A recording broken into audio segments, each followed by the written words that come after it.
नमस्कार दोस्तों, स्वागत है आपका क्रिएटिव वॉइस स्टोरीज में। दोस्तों, हमारी आज की कहानी है जब सुहागरात को पता चला कि मेरा पति मर्द नहीं है। मेरा नाम ज्योति है। आज मैं आपको अपनी कहानी सुनाने वाली हूँ। आज ही मेरी शादी अमर से हुई है। शादी एक अच्छे बड़े घर में हुई है। पैसों की कोई कमी नहीं थी। मैं और मेरे पिता अपने आप को बड़े खुशकिस्मत मानते थे कि हमें ऐसा घर मिला है। सभी रिश्तेदार भी कह रहे थे कि ज्योति के तो भाग खुल गए, किस्मत वाली हैं। हम लोग उनके मुकाबले कुछ भी नहीं हैं। पिताजी के पुराने परिचित होने की वजह से मेरी शादी उस घर में हो गई। शादी के बाद मैं पहली बार उस घर में गई। घर में जाते ही मुझे पता चला कि वो लोग कितने बड़े हैं। घर बहुत बड़ा था। पहली बार था जब उनका घर मैंने देखा था। सब कुछ बहुत अच्छा था। सुहागरात का समय आ गया, लेकिन उसके पहले मेरी सास और ननंद मुझे अकेले में ले गई। मेरे समझ नहीं आया।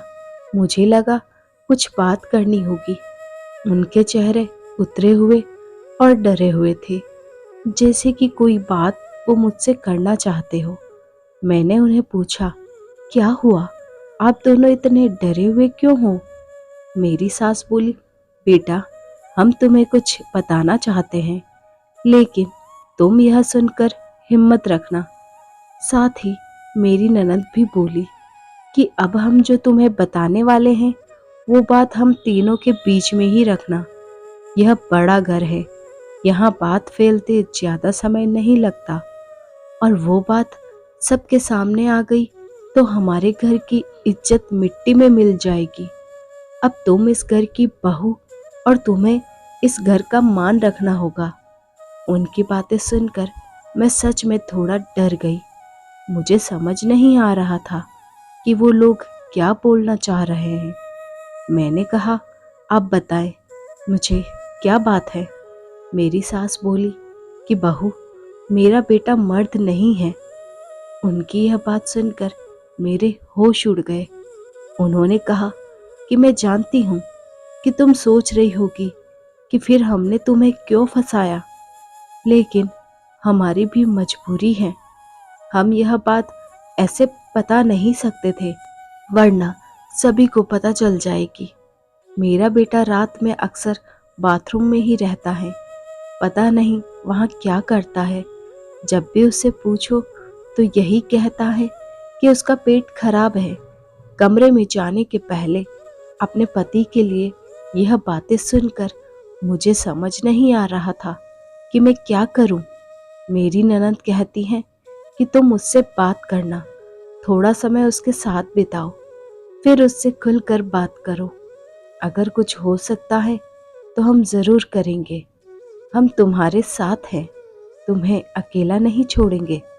सुहागरात वाली रात यह सब सुनकर मैं अपने कमरे में जा रही थी। मुझे अब डर लगने लगा था। मैं कमरे में यही सब सोच रही थी कि मेरे पति अमर कमरे में आए। कमरे का दरवाज़ा बंद किया और दरवाजे से ही पेट पर हाथ लगाते हुए आए। बिस्तर पर मेरी तरफ पीठ करके बैठे और बोले कि उनका पेट खराब है, और कुछ ही सेकंड में वो उठकर बाथरूम में चले गए। बिल्कुल वैसा ही हुआ जैसा कि मेरी सास ने मुझसे कहा था। पेट खराब हो तो थोड़ी देर बाद वो बाथरूम से बाहर आ जाते, लेकिन वो करीब 1 घंटे तक बाथरूम में ही रहे। मैं बाहर चुपचाप अपने बिस्तर पर बैठी रही।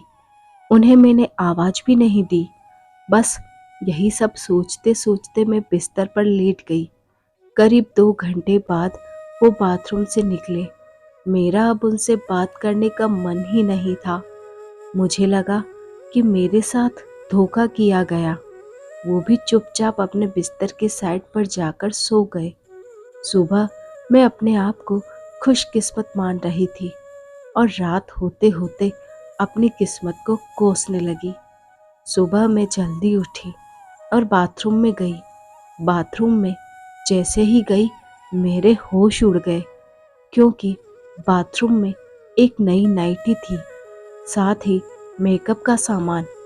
यह सब क्या था मुझे समझ नहीं आ रहा था। एक ऐसे इंसान से मेरी शादी क्यों करवा दी? सुबह मेरी सास और ननंद ने मुझसे पूछा, क्या हुआ बेटी रात में? मैंने कहा, वही जो आपने बताया था। यह कहकर मैं रोने लगी। मेरी ननंद ने कहा, माँ, मैं कह रही थी ऐसे किसी लड़की की जिंदगी खराब मत करो, लेकिन तुम सभी ने मेरी बात नहीं मानी। अब यह क्या, ऐसे ही घुट घुट कर यहाँ रहेगी? मेरी सास बोली कि बेटा, तू जो भी फैसला लेगी हम तेरे साथ हैं, लेकिन तुझे यह वचन देना होगा कि यह राज तेरे मुंह से नहीं निकलेगा। अगली रात फिर वो कमरे में आए। मुझे अब उनकी तरफ देखने का भी मन नहीं हो रहा था। मैं चुपचाप अपना बिस्तर करके अपनी साइड पर सो गई, क्योंकि अब बात करने को रखा क्या था। उन्होंने भी अभी तक कुछ बात नहीं की। उसकी वजह भी मैं जानती थी। थोड़ी देर वो बिस्तर पर बैठे रहे और फिर उठकर वो बाथरूम में चले गए। मैं समझ गई थी कि वो क्या करने गए हैं। थोड़ी देर बाद बाथरूम से चीजें गिरने की आवाज आने लगी, कुछ टूटने की। थोड़ी देर बाद आवाज रुकी और इस बार वो जल्दी ही बाथरूम से बाहर आ गए, आकर बिस्तर पर सो गए। हमारे बीच कोई बात नहीं हो रही थी। मैं तो यह सोच रही थी कि मैं क्या करूं। यही सब सोचते सोचते नींद आ गई। सुबह जल्दी उठी और फिर मैं बाथरूम में गई, लेकिन इस बार बाथरूम में जब गई तो सब कुछ बिखरा हुआ था। नई नाइटी को फाड़ दिया था, मेकअप का सामान बिखरा हुआ था। बाथरूम में कचरे में एक कागज भी था जिस पर लिखा था, टू माई ब्यूटीफुल वाइफ।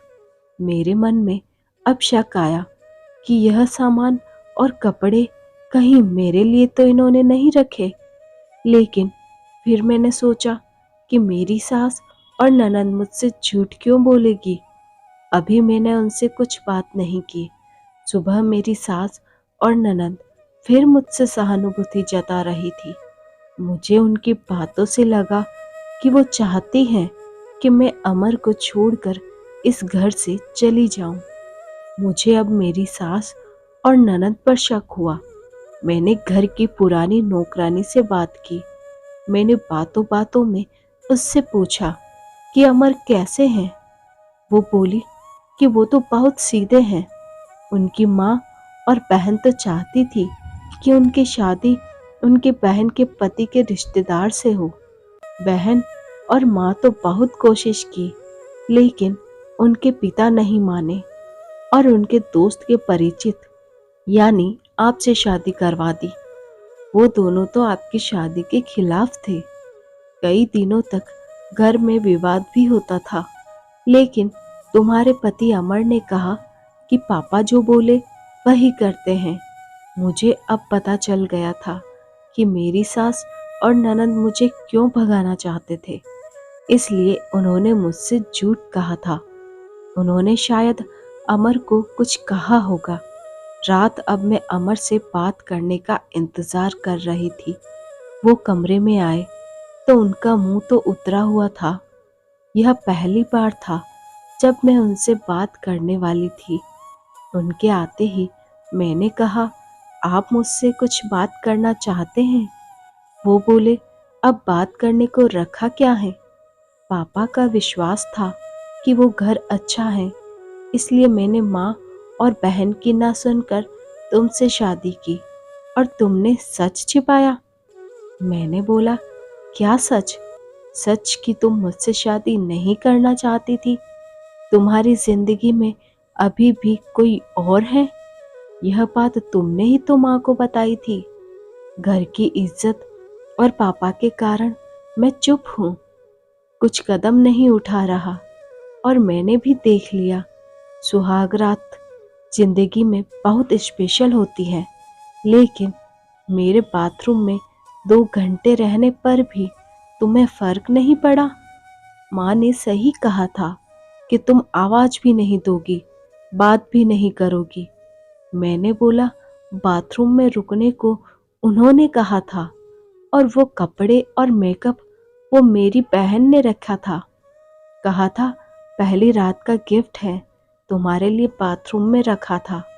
मैं उठकर उनके पास गई और उन्हें कहा, आपको पता है उन्होंने मुझे क्या कहा? फिर मैंने उन्हें सारी बात समझाई। कहा कि वो चाहते थे हम दोनों में गलत फहमी हो और हम अलग हो जाएं, ताकि वो जो चाहते हैं वो पूरा हो जाए। उन्हें गुस्सा आया, लेकिन मैंने कहा नहीं, अब हम इस बात को यही खत्म करेंगे और किसी को कुछ नहीं कहेंगे। उस रात मेरी सारी परेशानी और गलतफहमी दूर हो गई। वो थी मेरी सही मायने में सुहाग रात। अगली सुबह मेरी सास और ननंद ने मुझसे पूछा कि मेरा क्या फैसला है, मैं क्या करने वाली हूँ। मैंने कहा कि मैं आप दोनों को माफ़ करके एक नई शुरुआत करना चाहती हूँ। आपको मुझसे कोई शिकायत नहीं होगी। मैं एक बहुत अच्छी बहू बनकर दिखाऊंगी। मेरे चेहरे पर मुस्कान देखकर उनके चेहरे उतर गए। ननद तो उसी दिन अपने घर चली गई। धन्यवाद। तो दोस्तों, आपको यह कहानी कैसी लगी? कमेंट कर हमें ज़रूर बताएं। इसी तरह की और कहानियाँ सुनने के लिए आप हमारे साथ चैनल से जुड़े रहें और चैनल को लाइक, शेयर और सब्सक्राइब कीजिए। बेल आइकन को प्रेस कीजिए ताकि न्यू स्टोरीज का नोटिफिकेशन सबसे पहले आपको मिल सके। Thank you.